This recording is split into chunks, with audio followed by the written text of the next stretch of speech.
క్రీస్తునందు ప్రియ దేవుని పేరులారా, ఆయన మాట విని ఆయన చిత్తంలో నడిచేటువంటి పిల్లరా చేరువచ్చిన మించిన అందరికీ ప్రభునామంలో వందనాలండి. గ్రంథంలో కొన్ని మాటలు ధ్యానిస్తున్నాము. రోమీయులకు రాసినటువంటి పత్రిక 5వ అధ్యాయం 3వ వచనము చదవడం మారిపోయి. అంతేకాదు శ్రమ ఓర్పును, ఓర్పు పరీక్షను, పరీక్ష నిరీక్షణను కలుగజేయనని ఎరిగి. ఈ యొక్క శ్రమ అంట ప్రియులారా మనకు ఓర్పు నేర్పిస్తుంది. అలాగే ఈ ఓర్పు పరీక్షను నెగ్గుటకు కృప చూపిస్తుంది. అలాగే ఈ పరీక్ష నిరీక్షణను తెలియపరుస్తుంది. శ్రమ ఓర్పును కలుగజేస్తుంది, ఓర్పు పరీక్షను కలుగజేస్తుంది, అలాగే పరీక్ష నిరీక్షణకు ఆధారమవుతుంది, అలాగే మనకు కలుగజేస్తుంది. శ్రమల యందును అతిశయపడుదుము. శ్రమల యందు మనము ప్రతి విషయంలో, ప్రతి ఈ లోకంలో బ్రతుకుతున్నామంటే శరీరంతో ప్రతి విషయంలో మనకు పరిస్థితులు అనుకూలంగా ఉండవు. ఎందుకంటే దేవుని వాక్యం తెలియపరుస్తుంది కనుక మన జీవితమే ఒక యుద్ధం లాంటి జీవితము. నరుని జీవితము యుద్ధముతో సమానమని పోల్చినాడు దేవుడు, చెప్పినాడు. కనుక ఎంత ఉద్యోగముని, ఎంత ఆస్తిపాస్తులని వారి తగినట్టుగా దేవుడు కొన్ని శ్రమలు, ఇరుకులు, ఇబ్బందులు. ఆస్తి ఉంటుంది కానీ, ధనం ఉంటుంది కానీ ధనముతో తీరలేనటువంటి కొన్ని సమస్యలు కూడా ఉంటాయి. ప్రతి ఒక్కరికి కూడా ధనము ఉంటేనే వారికి ఆనందం ఉండదు. ఆ ధనముతో తీరలేనటువంటి సంతోషాలు ఎన్నో ఉంటాయి. వాటిని కూడా దేవుడు మనకు పరిచయం చేస్తూ ఉంటాడు అన్నిటినీ. కొందరికి ధనం లేక ఆ పరిస్థితుల్లో నీకు బుద్ధి జ్ఞానం నేర్పుతారు. కొందరికి ధనం ఉండి కూడా వేరే వేరే పరిస్థితుల్లో బుద్ధి జ్ఞానము నేర్పుతూ ఉంటారు. ప్రతి విషయంలో మనిషిని చెక్కడమే దేవుడు, తీర్చిదిద్దడమే దేవుడు, క్రమంలో బ్రతకడమే దేవుడు. దేవుడు చేసే గొప్ప తత్వాలండి ఇవి కూడా. ఎందుకనగా ఈ నిరీక్షణ మనను సిగ్గుపరచనీయదు. మనకు అనుగ్రహింపబడిన పరిశుద్ధ ఆత్మ ద్వారా దేవుని ప్రేమ మన హృదయములలో కుమ్మరించబడి ఉన్నది. ఎప్పుడైతే మనము ప్రభువుని విశ్వసిస్తామో, నమ్మకం ఉంటామో, విశ్వాసం కలిగి ఉంటామో, ఈ యొక్క విశ్వాసం మనమును సిగ్గుపరచనీయదు. ఈ నిరీక్షణ మనమును సిగ్గుపరచనీయదు. కనుక అలాంటి పరిశుద్ధాత్మ మన హృదయంలో దేవుడు కుమ్మరింపజేస్తూ ఉన్నాడు. అలాంటి ప్రేమను కుమ్మరింపజేస్తూ ఉన్నారు అప్పటికి. ఎందుకంటే ప్రతిదీ వాక్యంతో మనకు కొలత.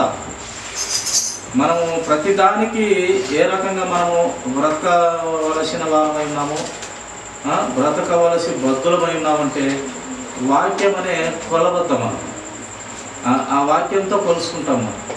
ప్రతి విషయాన్ని దేవుడు వాక్యంతో మనకు దారి చూపుతాడు, ఆధారం చూపుతాడు, కృప చూపుతాడు. అన్ని వాక్యంతోనే మనము నడిపిస్తాడు, మనకు ధైర్యంగా నడిపిస్తాడు, నిరీక్షణ పుట్టిస్తాడు. మొదటి వాక్యంలో చదువుకున్నట్టు ఓర్పు కలిగిస్తాడు, పరీక్ష పెడతాడు. ఆ పరీక్ష నుంచి మళ్ళీ మనకు నిరీక్షణ ఇస్తాడు. అబ్రహాము ఒక్కడైన కుమారుని ఇవ్వమని పరీక్ష పెట్టినాడు, పరీక్షలో నిలిపినాడు. అలాగా పరీక్షలు మనకు ప్రతి ఒక్కరికి దేవుడు ఏదో ఒక రూపంగా ఈ పరీక్షలు పెడతారు. మనకు కొన్ని వ్యాధులు పెట్టచ్చు, లేదా కొన్ని జ్వరాలను పెట్టచ్చు. అలా పరీక్షలు ఇవన్నీ కూడా. అయితే మొత్తానికైతే భక్తుడు అన్నట్టు అనేక శ్రమలు పాలు చేసినాడు, కానీ నన్ను మరణమునకు అప్పచెప్పలేదు అని చెప్పినాడు ఆయన భక్తుడు. ఎన్నో పరీక్షలు, ఇరుకులు, ఇబ్బందులు, బాధలు. రాజు అయినప్పటికీ దావీదు ఎప్పుడు కొండలమ్మడి చెట్లమ్మడి తిరుగుతూ ఉన్నాడు, దాక్కుంటున్నాడు. ఏమి అంటే అలాంటి పరిస్థితులు, అలాంటి దారులు గుండా నీకు అనుభవము.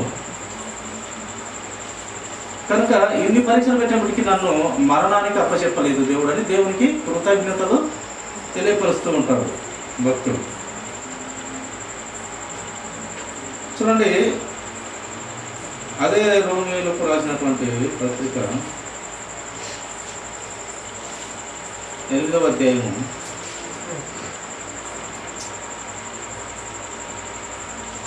19-20 వచనం చూస్తున్నాండి. దేవుని కుమారుల ప్రత్యక్షత కొరకు సృష్టి మిగుల ఆశతో తేరి చూచుచు కనిపెట్టుచున్నది.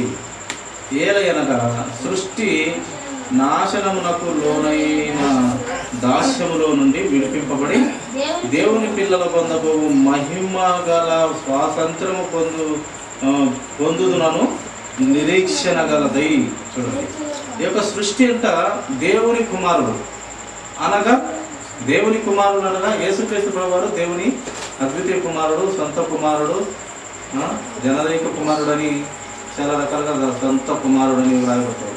ప్రతి ఒక్కరిని కూడా దేవుని కుమారుడు అనే దేవుడు వ్రాయిస్తున్నారు. ఎప్పుడు మనం దేవుని కుమారులు అవుతామంటే ఆయన వాక్యము, ఆ వాక్యం అనే కొలబద్దతో, ఆ వాక్యం అనే ఆ కొలతలో మనం ఎలా బ్రతకాలి, ఎలా బ్రతకకూడదని మనకు తెలియపరుస్తుంది. కనుక ఆ వాక్య ప్రకారం బ్రతికిన పిల్లలను ఆయన కుమారులు అంటాడు, కుమార్తెలు అంటాడు. వాక్యం ముఖ్యం మనకు. ఆయన నోటి మాట, వాక్కు, వాగ్దానం అన్నీ మనకు ముఖ్యం. కనుక వాక్యంతో బ్రతికేది అలవాటు చేసుకోవాలి. ఈ శరీరానికి ఏముంది? 3 పూటల ఈ శరీరానికి ఏం కావాలి? మంచి నిద్ర, 3 పూటల తిండి ఉంటే సుఖంగా ఉంటుంది. కానీ ఆత్మకు అలా కాదు. ఆత్మ చాలా శక్తివంతమైనది. దేవుడు ఇచ్చినటువంటి ఆత్మ యథార్థవంతమైనది. కనుక ఆ ఆత్మ ఈ శరీరం అయితే ఆత్మను కూడా ఏం చేస్తుందంటే సోమరితత్వంలోకి చేస్తుంది. కడుపు నిండా తిను, తాగు, పండుకో, నిద్రపో, సుఖము మీద ఎక్కువ చూపిస్తుంది, లేక ఆశను చూపిస్తుంది, శరీర ఆశ చూపిస్తుంది, నేత్రాశ చూపిస్తుంది, ఈ లోకం లోపలికి ప్రతి విధమైన జీవగుణము మాటలు చూపిస్తుంది. కానీ ఆత్మ అలా కాదు. ఎలాగ ఎప్పుడైనా నువ్వు పొరపాటు మాట్లాడినా, ఎప్పుడైనా తప్పు ఆలోచనలు ఉన్నా, ఈ ఆత్మ మనస్సాక్షి అనేది ఒకటి ఉంటుంది. అది గర్జిస్తుంది, హెచ్చరిస్తుంది, బుద్ధి చెప్తుంది. అది నువ్వు చేయకూడదేమో ఆ సమయంలో, ఇదే ఈ మాట నువ్వు ఈ సమయంలో ఈమెను అనకూడదేమో, లేదా ఆయన అడగకూడదేమో అనేది ఈ ఆత్మ ఈ సాక్షి మనను కొంచెము మనకు బుద్ధి నేర్పుతుంది. ఈ మాట అనుకుంటే బాగుండేది, ఈ మాట అని నీవు పొరపాట్లో ఉన్నావు అని ఈ యొక్క మన మనస్సాక్షి మనకు తెలియపడుతుంది. ఎందుకంటే ఆ మనస్సాక్షి దేవుడిచ్చినది, యథార్థవంతమైన ఆత్మ. కనుక ఈ ఆత్మకు కూడా మనకు ఆహారం అవసరము. ఆ ఆహారం ఏంటంటే ఏందైనా ఆహారము ఆత్మకు వాక్యము. అది ఈ శరీరానికైతే 3 పూట్ల ఈ లోక సంబంధమైన తిండి, ఈ క్షయమైన ఆహారము ఈ యొక్క శరీరానికి అవసరము. అక్షయమైన ఆహారము, ఆత్మ సంబంధమైన ఆహారము, వాక్యం అనే ఆహారము మనకు ఆత్మకు అవసరం. అందుకే ఆ ఆత్మ ద్వారా మనము కట్టబడితే మన జీవితాలు బాగుంటాయి. నిజంగా దేవుని వాక్యం మనకు తెలియపరుస్తుంది. మనకు కంటికి కనపరిచేవన్నీ అవి నిత్యములు కాదంట. వాక్యం తెలియపరుస్తుంది, దృఢంగా బలంగా తెలియపరుస్తుంది. మన కంటికి కనపరిస్తే ప్రతి వస్తువు, ప్రతి మనిషి కూడా, ప్రతి వస్తువు కూడా ఏదైనా సరే కంటికి కనపరిచేవన్నీ నిత్యములు కాదు. కంటికి కనపడనటివి అవి నిత్యములు. కంటికి కనపరిచేవి అనిత్యములు, కంటికి కనపడనటివి నిత్యములు అని గ్రంథంలో, దైవ గ్రంథంలో దేవుడు, పరిశుద్ధాత్మ దేవుడు రాయించారు. కనుక కంటికి కనపరిచే ప్రతిదీ నిత్యము కాదు, అది ఎల్లకాలము ఉండదు. కంటికి కనపడని ఆ దేవుడు, అదృశ్యుడైన ఆ దేవుడు, పరలోక రాజ్యం ఉందని నమ్ముతున్న ఆ పరలోక పట్టణం, ఇవి శాశ్వతం, ఇది నిత్యము అని దేవుని వాక్యం తెలియపడుతుంది. ఆ నిత్యమైన వాటిని నమ్మటం అంత ఈజీ కాదు. కంటికి కనపడని దాన్ని నమ్మటం అంత ఈజీ కాదు. కంటికి కనపడేటే నమ్మట్లేదు. ఇప్పుడు కళ్ళ ముందు జరుగుతున్నట్టే నమ్మట్లేదు ఈ లోపల. కానీ కంటికి కనపడనేటివి నమ్మాలంటే అది ఆ వాక్యం మీద ఎంతో గ్రిప్పు, ఎంతో పట్టు, ఎంతో దేవుని తెలుసుకోవాలనే తపన, ఆశ, వాక్య ప్రకారం బ్రతకాలనే కోరిక, తపన, తృష్ణ, ఇవన్నీ ఉంటేనే ఆ కంటికి కనపడని దేవుడు మనకు అర్థమవుతాడు. అందుకే ఈ సృష్టి కూడా ఈ సృష్టికి తెలుసు ఒక సమయంలో నేను కనుమరుగైపోతానని తెలుసు. అందుకే ఈ సృష్టి ఏం చెప్తుంది? దేవుని కుమారుల ప్రత్యక్షత కొరకు, దేవుని కుమారుల ప్రత్యక్షత, దేవుని కుమారులు, ఆ దేవుడు పరిశుద్ధుడు కనుక ఆయన కుమారులుగా ఆయన వాక్య ప్రకారం నడుచుకున్న పిల్లలు పరిశుద్ధంగా నాకు కనపడాలని సృష్టి మిగుల ఆశతో తేరి చూచుచూ కనిపెడుతున్నదంట.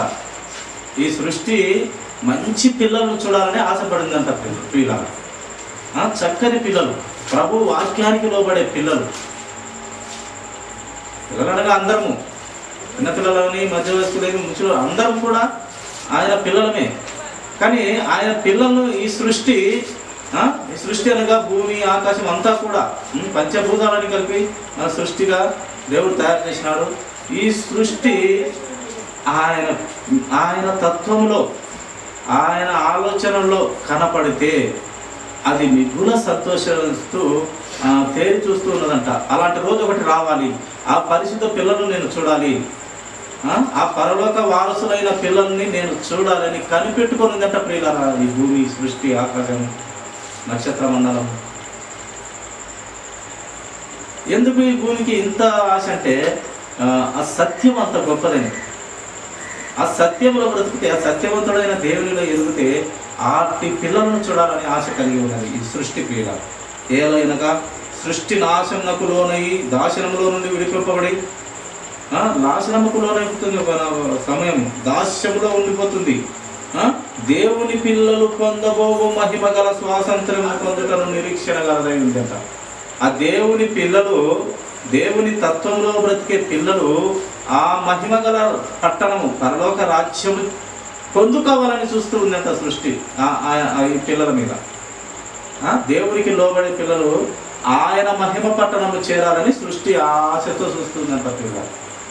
ఆ సృష్టికి చూడండి మరి ఎంత మంచి కోరిక ఉన్నదో, మంచి ఆలోచన ఉన్నదో. ఈ సృష్టి, భూమి అంతా కూడా దేవునికి లోబడుతుంది, భయపడుతుంది చెప్పినట్టు. అలాగే ఆ వర్షాన్ని గద్దిస్తాడు ఒక్కటే మాటగా. గద్దించిన మిక్కిలి అంట, మిక్కిలి నిమ్మలమైన అవి వింటా ఉన్నాయి. మనిషి చేతులతో సొంతంగా తయారు చేసి ఆయన పోలికలో, ఆయన మాదిరి కళ్ళు, చెవులు, ముక్కు, నోరు, చేతులు, కాళ్ళు, తల, మొండెం అన్ని చక్కగా ఆయన మాదిరి పోలికలో చేతులతో తయారు చేసి ఆయన జీవాత్మ ఊది నరుడిని చేస్తే ఆ నరుడిని సావట్లేదు. కానీ సృష్టి అయితే చక్కగా దేవుణ్ణి వింటా ఉంది, దేవుని మాట వింటా ఉంది. సృష్టికి తెలుసు నేను నిజమైనది. దయ్యాలు కూడా తెలుసు ప్రియుల, దయ్యాలు కూడా తెలుసు దేవుని శక్తి. ఒక భక్తులు దయ్యాలను గద్దించగా క్రీస్తు నామంలో, క్రీస్తు పేరిట దయ్యాలను గద్దిస్తే పోతూ ఉన్నాయంట. ఎవరు? భక్తులు కాకుండా వేరే వాళ్ళు దయ్యాన్ని గద్దించినారంట. ఆ దయ్యం పోవట్లేదు. ఎందుకు పోవట్లేదని అడిగితే, నువ్వు ఎవరు నాయనా? నువ్వు ఎప్పుడైనా మోకాల్లో నీ ప్రభు ప్రార్థన చేసినవని కదా నీ ముఖానికి నువ్వు చెప్తే మేము పోతామా? మేము పోయాల కల్లా ప్రభువు పని చేస్తూ, ప్రభు చిత్తంలో బ్రతుకుతూ, ప్రభు ఆజ్ఞల ప్రకారం బ్రతికిన వారి మాట మేము వింటాము కదా. నువ్వెవరుగా? నువ్వు చెప్తే, నువ్వు పనికి మాలోని చెప్తే మేము పోతామా? పరిశుద్ధులు చెప్తే పోతాము రా అన్నయ్య. దయ్యాలు, ఆ దయ్యాలకు తెలుసు దేవుని శక్తి. ఈడు పరిశుద్ధుడా, ఈడు మాలాంటి దయ్యమోడా అని దయ్యాలకు కూడా తెలుసు. కనుక ప్రియ సహోదరుడా, సహోదరి, ఆ దేవుడు మనల్ని ఇంత ప్రేమగా తయారు చేసి ఆయన చేస్తే, మనం మనిషి అయితే మాట వినగా, కని పెంచి నా బిడ్డలు నా మీద తిరగబడుతున్నారు. ఆయన కని పెంచి సృష్టిలో పెడితే ఆయనను పొగడాలని, ఆ మహిమగల దేవుని మహిమపరచాలని, స్తుతించాలని, ఆరాధించాలని, పూజించాలని మనకు జీవం ఇస్తే, ఆయన మాట వినకుండా ఇంకా వేరే పనికి మాలినట్టు ఏంటి అవి? విగ్రహారాధన. వాటికి చేసుకొని పూజ చేస్తారు కానీ సృష్టికర్తకు భయపడలేదు, లోపడట్లేదు, వాక్యం వినట్లేదు, వాక్య ప్రకారం నడుచుకోలేదు. కానీ ఆదివారం వచ్చేలకు నామమాత్రపు భక్తి మటుకు చక్కగా కనపడతారు. మనము నామకార్తపు భక్త విశ్వాసం. ఆదివారం మటుకు పవిత్రంగా, యథార్థంగా, పరిశుద్ధంగా, చక్కని స్నానము, మంచి గుడ్డలు, అవసరమైతే ఒక చెంటు,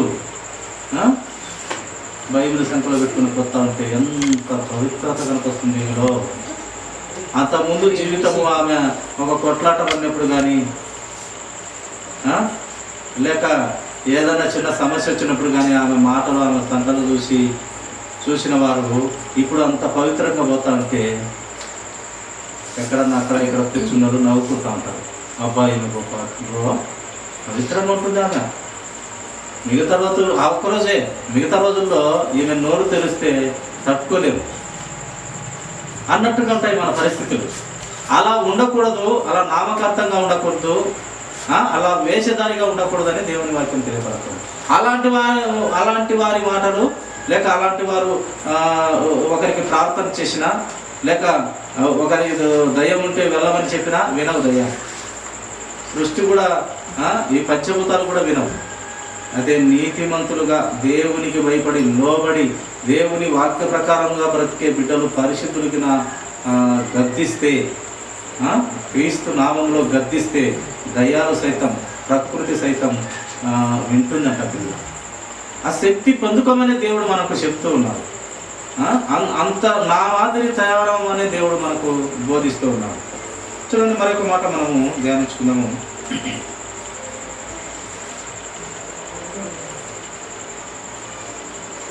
యోబు గ్రంథము 4-6 వచనములు చాలా మాత్రం మనము వినినటువంటి మాటే, జరిగినటువంటి వాక్యమే. 4వ అధ్యాయం 6వ వచనం చూడండి. యోబు గ్రంథము 4వ అధ్యాయము 6వ వచనం. నీ భక్తి నీకు ధైర్యము పుట్టింపదా, నీ యథార్థ ప్రవర్తన నీ నిరీక్షణకు ఆధారం కదా. నీలో కరెక్ట్గా భక్తి ఉంటే దయ్యాలేంది ఆ చెట్టు వేళ్లతో కూడా పెకలించుకొని సముద్రంలో పడిపోవును కాకంటే పడిపోతుంది. ఎంత ఉండాలి ఆ భక్తి అంటే? ఆవగింజంతన్నా పెట్టు, అది లేచిపోయి గందరగోళ పడిపోతుందని దేవుని వాక్యం చెప్తుంది. అందుకే ఇక భక్తుడు నీ భక్తి నీకు ధైర్యం పుట్టింపదా. యోబు గారి భక్తి ధైర్యం ఆయనకు పుట్టించింది. యోబు గారి భక్తి ఆయనకు చక్కని ధైర్యం పుట్టించింది. దేవుని వాక్యం చేత కట్టబడ్డాడు, దిద్దబడ్డాడు, లోబడ్డాడు, వాక్య ప్రకారంగా నడుచుకున్నాడు. నామకార్థపు భక్తి చేయలేదు, ఆదివారం ఒకలాగను మిగతా రోజులు ఒకలాగను చేయట్లేదు. వాక్యాన్ని బలంగా నమ్మినటువంటి ఆయన తన భార్యను సైతము నువ్వు దూషించి మరణము నాయన అని చెప్తే ఒక మూర్ఖురాలి వలె నీవు మాట్లాడుతున్నావు అన్న. అప్పుడు కూడా తప్పు లేదు ఆయన. ఒక మూర్ఖురాలి అని అనలే, ఒక మూర్ఖురాలి వలె, ఒక పనికి మాల దాని వల్ల మాట్లాడుతున్నావు అలా మాట్లాడుకుంటున్నావు. ఆ నోటి మాటతో కూడా ఆయన పాపము చేయలేదని వ్రాయబడుతూ వచ్చింది. కనుక నీ భక్తి నీకు ధైర్యం పుట్టింపదా, నీ యథార్థత ప్రవర్తన నీ నిరీక్షణకు ఆధారం కదా. నువ్వు యథార్థంగా బ్రతికితే నీ నిరీక్షణకు అదే ఆధారం, యథార్థతే ఆధారం, పరిశుద్ధతే ఆధారం, నీ భక్తి ఆధారము. ఆ భక్తిలో ఉన్నటువంటి శక్తి నీకు బలము, జయము, విజయము. లోకాన్ని జయించవచ్చు, పాపాన్ని దేవుడు తీసివేసినాడు. మనము ఈ లోకాన్ని జయించే వారిగా ఉండాలి. చూడండి, మరి ఒక మాట చూసుకున్నాం, ముగించుకుందాము.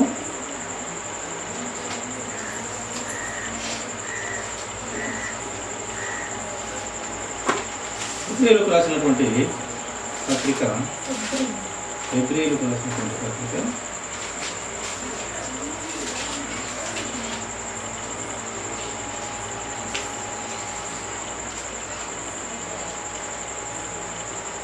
23వ వచనం చదవమ్మా.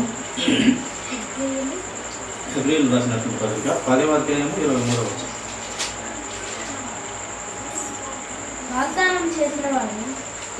వాగ్దానం చేసిన వాడు నమ్మదగిన వాడు కనుక మన నిరీక్షణ విషయమై మనం మెప్పుకొనినది నిశ్చయముగా పట్టుకున్నాం. వాగ్దానం చేసిన వాడు చాలా గొప్పవాడు, నమ్మకమైన వాడు, సర్వ సృష్టిని సృష్టించిన వాడు, నీతి కలిగిన వాడు, నిజాయితీ కలిగిన వాడు, పరిశుద్ధుడు, ఉత్తముడు, జ్ఞానవంతుడు. ఆయనకు పెట్టని పేర్లు ఉన్న పరిశుద్ధతలు ఎన్నైనా మనము పెట్టుకొని పోవచ్చు.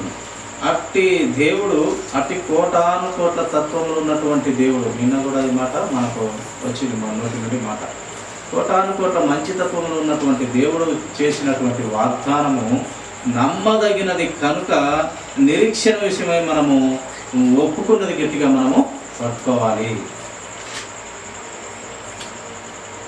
అదే చూడమ్మా, 7వ అధ్యాయము, అదే ప్రియులు రాసినటువంటి 7వ అధ్యాయము 19వ వచనం అదే మాట చూడము, ఒక మాట మరొక మాట. అంతకంటే శ్రేష్టమైన నిరీక్షణ దాని వెంట ప్రవేశింపబడిను, దీని ద్వారా దేవుని యొద్దకు మనము చేరుచును. అంతకంటే శ్రేష్టమైన నిరీక్షణ మన వెంట పెట్టబడింది, దీని ద్వారా దేవుని యొద్దకు మనము చేరుతున్నాం. పరిశుద్ధత, నమ్మకము, విశ్వాసము, ఓర్పు, పట్టుదల ఇవన్నీ కూడా మనకు ఆ నిత్య రాజ్యానికి వారసును చేస్తాయి. ఆ నిత్య రాజ్యానికి మనము వారసులుగా చేస్తాం.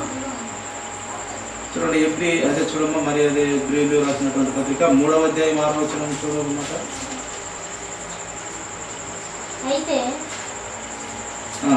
అయితే క్రీస్తు కుమారుడై ఉండి ఆయన ఇంటి మీద నమ్మకంగా ఉన్నవాడు ధైర్యమును, నిరీక్షణ వలన ఉత్సాహమును తుదమట్టుకు స్థిరముగా చేపట్టిన నమ్మకమే ఆయన ఎందు.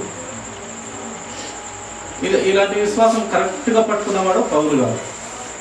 ఆయన తుదమట్టుకు నా విశ్వాసాన్ని కాపాడుకుంటుని నా పరుగు తుదముట్టించి తిని నేను ఇంకా వెడలి ఉన్నాను, ఇంకా ముసలివాడనైనాను, ఇంకా నాకు బ్రతుకు మీద ఆశ లేదు, ఇంకా దేవుని చేరాలనుకుంటున్నాను, ఇంకా నాకు నిత్య జీవ కిరీటము ఉంచబడినది అని చెప్పారు. కనుక మనము క్రీస్తు కుమారులై ఉండి ఆయన ఇంటి మీద నమ్మకంగా ఉంటే, ఆయన ఇంటి మీద అనగా ఆయన వాక్యముతో మనం నమ్మకంగా ఉంటే, లోబడితే, వింటే, విన్నదాని ప్రకారము గైకొట్టే, అతి ధైర్యము మనము నిరీక్షణలో ఉత్సాహాన్ని ఇస్తుంది. అలాగే ఆ నిరీక్షణ కలిగిన ఉత్సాహమును తుదమట్టుకు స్థిరంగా మనము చేపట్టుకున్నట్లయితే మనమే ఆయన ఇండ్లు మనమే అంటారు. ఎప్పుడయ్యా ఆ ఇండ్లు నువ్వు అవుతావంటే, మనము యథార్థతగా, నీతిగా, పరిశుద్ధంగా, విశ్వాసం కలిగి ఉండి, పట్టుదల, నిరీక్షణ, ఓర్పు అన్నిటిలో తుదమట్టుకు స్థిరముగా చేపట్టుకున్నప్పుడు అప్పుడు అవుతాం మనం ఆయన ఇల్లు. అంతవరకు మనము ఆయన ఇల్లు కాదు కదా, ఆయన దొడ్డి కూడా కాదు. నా దొడ్డివి కానీ గొర్రెలు ఇంకా ఉన్నాయన్నట్టు దేవుడు అన్నట్టు ఆయన ఇంటివి కనెక్ట్ వేరే గొర్రెలు ఉన్నాయంట. ఆయన ఆ వాటిని కూడా చేర్చుకోవాలనుకుంటున్నాడు దేవుడు. అంటే అవి ఇంకా విశ్వాసము, నిరీక్షణ, పట్టుదలలో లేవేమో. వాటిని కూడా ఆయన వాక్యం ద్వారా దిద్దబడుటకు, లోబడుటకు, సత్యంలో బ్రతకనీయుటకు వాటికి అవకాశం ఇచ్చి ఆయన కనుక మనము స్థిరముగా ఇవన్నీ కూడా చివరి వరకు స్థిరముగా చేపట్టుకున్నట్టయితే అప్పుడు మనం ఆయనలో. అందుకే వాక్యంలో అప్పుడప్పుడు మనం అనుకుంటున్నాము, ఎంత నీతిమంతులైనా, ఎంత విశ్వాసులైనా, సువార్థికులైనా, దైవ సేవకులైనా, బోధకులైనా, ఎవరైనా సరే మనము పూర్తి పరిశుద్ధమైతే కాము. మన జీవితాన్ని చివరి వరకు మన ఊపిరిపోయేంత వరకు కాపాడుకున్నప్పుడు అప్పుడు అవుతాం పరిశుద్ధం. అప్పుడు దేవుడు నిర్ణయిస్తాడు. లేక ఈ లోకంలో పర్వాలేదండి, అతను ఈ లోకంలో జీవించినప్పటికీ, ఈ లోక నరులుగా జీవించినప్పటికీ చాలా మటుకు పద్ధతిగానే బ్రతికినవాడు, లేక దేవునికి కొంచెమైన గుమ్మడికాయతో ఆవగింజంతలో సుఖమైన ఉన్నాడు, పర్వాలేదని అప్పుడు ఈ లోక ప్రజలు దేవుడు ఎలాగ అక్కడ తీర్పులో చెప్తాడు. మన క్రియలు మంచివైతే ఒక మంచి మాట కూడా ప్రజలు ఈ ఒక సర్టిఫికేట్గా ఇచ్చే విధిలో ఉంటారు క్రియలు. అందుకే మనిషి చనిపోయినప్పుడు అప్పుడు అప్పుడు అప్పుడు చెప్తారు, పర్వాలేదు, చాలా వరకు ప్రభు కోసం బ్రతికిన వాడే, లేక నీతిగా బ్రతికిన వాడే అన్నట్టు అప్పుడు తెలుస్తుంది. బ్రతికిన సేపు మనకు తెలియదు, చనిపోయిన తర్వాత వస్తుంది పేరు. ఆ పేరు సంపాదించుకోవాలి. ఎలా సంపాదించుకోవాలంటే మన క్రియలతో కనపరుచుకోవాలి, తెలియపరచుకోవాలి, వాక్యంకు లోబడాలి, దిద్దబడాలి, నేర్చుకోవాలి, అలాగే వాక్యమును గైకొనాలి. ఇవన్నీ పాటించినప్పుడు మనకు ఈ లోకంలో గౌరవం, ఆ లోకంలో గౌరవము అన్నీ మనకు దొరుకుతాయి. కనుక మనము దేవునిలో జాగ్రత్త భయభక్తులు కలిగి మనము బ్రతికే పిల్లలుగా ఉండాలని దేవుడు ఆలోచన కలుగుతున్నాడు. అందుకే దేవుడు మనము ఏమని పిలుస్తున్నాడంటే చివరి మాటగా చూసుకొని చూడండి. యోహాను 15:15 మాట చదవమ్మా, ముగించుకున్నాము. యోహాను సువార్త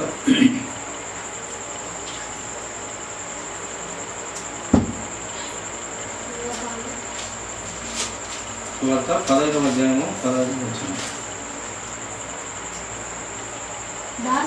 దాసుడు తన యజమానుడు చేయు దానిని ఎరుగడు గనుక ఇక మిమ్మును దాసులని పిలవక స్నేహితులని పిలుస్తున్నాను. ఎందుకనగా నేను నా తండ్రి వలన వినిన సంగతులన్నిటినీ మీకు తెలియజేస్తాను. చూడండి, పరలోక రాజ్యంలో తండ్రి యొద్ద ఉన్న సంగతులన్నిటినీ క్రీస్తు ఏది దాచుకోలేదట. అందుకే పాత నిబంధనలో భక్తునికి అబ్రహాముకు దేవుడు అన్నాడు అప్పుడు, అబ్రహాముకు నేను ఏమైనా దాచేదనా అన్నాడు. నా స్నేహితుడైన అబ్రహాముకు నేనేమైనా దాచేదనా? నేను ఎందుకు దాస్తాను? ప్రతిదీ తెలియపరుస్తాను. పరలోక రాజ్యంలో ఎలా ఉండబోతుందో ఆ ప్రత్యక్షతలన్నీ తెలియపరుచుకుంటాను. నా పిల్లలకు, నా బిడ్డలకు, నా రక్తంలో కడగబడిన పిల్లల కోసము ప్రతిదీ చెప్తాను. వారు సత్యంలో బ్రతుకుట కంటే నాకు అంతకు మించి ఆనందం లేదు. వారు సత్యంలోకి వస్తూ ఉంటే నాకు ఇంకా ఏదయ్యా కావాల్సింది అని దేవుడు అంటున్నాడు. పిల్ల సత్యంలో బ్రతుకుతుంటే ఇంకా నాకు అంతకు మించిన ఆనందం ఉందా అని ప్రతిదీ తెలియపరుస్తాను. నేను ఏది దాచను. ఇప్పుడు మీరు దాసులను పిలవక నా స్నేహితులు, ఆ స్నేహితునివే కదా అన్నీ చెప్పుకుంటారు. ప్రతిదీ చెప్పకూడనివి కూడా చెప్పుకుంటారు. ఎందుకంటే నిజమైన స్నేహితుడు ఇంకా వారికి వీరికి చెప్పి ఎగతాళి బ్రతుకు చేయడనేసి కొంతమంది ఉంటారు. పనికి మనుషులు నోట్లో నోరు ఒక మాట పెట్టి చెప్తే అది చెప్పి అట్లా బయటకు వచ్చాలనే ఆ ఊరంతా తెలుసుంటుంది. అంత పవర్ఫుల్ మనుషులు ఉన్నారు. కానీ కొంతమంది నిజమైన స్నేహితులు చెప్పింది అలా మనసులో ఉంచుకుంటారు. ఆడ చెప్పి ఈడ చెప్పి కొట్లాట పెట్టి పెరుకులాటలు పెట్టి ఇలా చేయరు. ఎందుకంటే ఆ మనిషి మీద నమ్మకం అలాంటిది. అందుకబట్టి అన్నీ కూడా స్నేహితులకు స్నేహితులు కానిటువంటి వారికి చెప్పరు, స్నేహితులకు చెప్తారని. ఆ స్నేహితుడు మంచివారైతే చెప్తారు, అన్నీ కూడా మంచివారైతే చెప్తారు. మంచివారు కాబట్టి చెప్పరు. ఎందుకంటే నోరు పెడితే ఇంకా అబ్బా గొగ్గు ఇంకా ఈడ చెప్తారు ఆడ చెప్తారు. ఏదో రామాయణంలో ఆ యొక్క అన్యజనుల దేవుడు ఎవరైనా తోక అది ఆంజనేయుల స్వామి ఒక్కసారి తోక తగిలిచ్చిందంట, అగ్గి లంకంతా అగ్గి పెట్టేసి వచ్చిందంట. అలా అయిపోతుంది. ఒక్కటి చెప్తే వారి జీవితం నాశనం ఎత్తాడు, ఊరంతా చెప్పి గబ్బులు ఎత్తారు. పిల్ల అలా ఉండకూడదని వాక్యం తెలియపరుస్తారు. అలా కొండెములాడు మాటలు చెప్పకూడదనే వాక్యం తెలియపరుస్తారు. నీకు నమ్మకంగా చెప్పిండా ఆ మాట నీ మనసులో ఉండాలి. ఇంకా వారికి చెప్పి వీరికి చెప్పి గలాటలు పెట్టి గుడ్లాటలు పెట్టి కొండెములాడి అలా చెప్పకూడదని వాక్యం చెప్తుంది.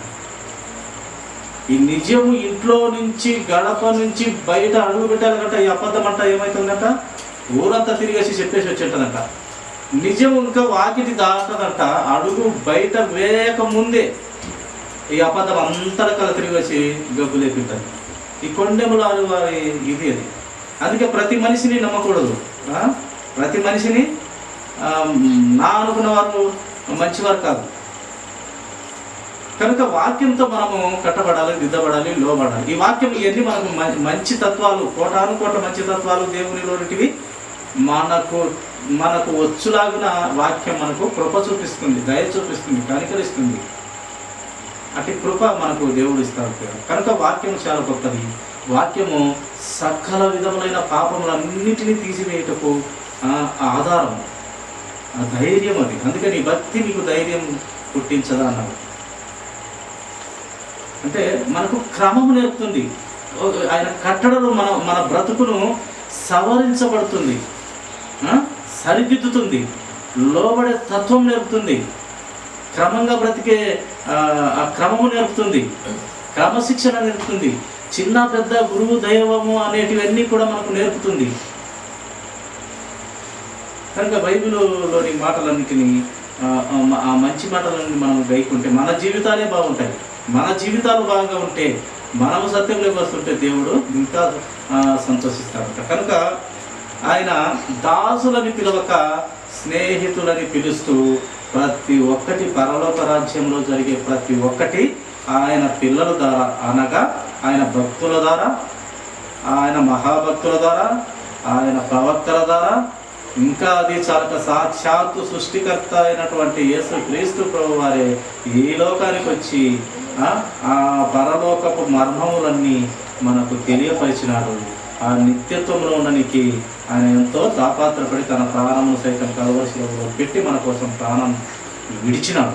విడిచిన దేవుడు బలాఢ్యుడు, బలము కలిగిన దేవుడు, శక్తిమంతుడు, మహా యుద్ధశూరుడు. కనుక సైన్యంలోకి అధిపతిగా యెహోవా, సైన్యంలోకి అధిపతిగా క్రీస్తు ప్రభువు గొప్పవాడు. కనుక ఆ మరణాన్ని, ఆ మరణపు ముళ్ళు విరిచి వీరుడుగా ధీరుడుగా ఆయన మూడవ దినాన లేచినాడు. లేచిన ఆయన మొదటి ఫలము, తర్వాత ఫలము మనము చనిపోతాము ఒక దినము. మనమును కూడా ఆ మరణపు ముళ్ళు మన ద్వారా కూడా విరచని విరవబోయేనికి ఆయన సిద్ధ మనసు కలిగినటువంటి గొప్ప దేవుడు ప్రియుల. మనమును కూడా మరణాన్ని మృంగివేసే తత్వం మనకు కూడా ఇస్తున్నాడు దేవుడు.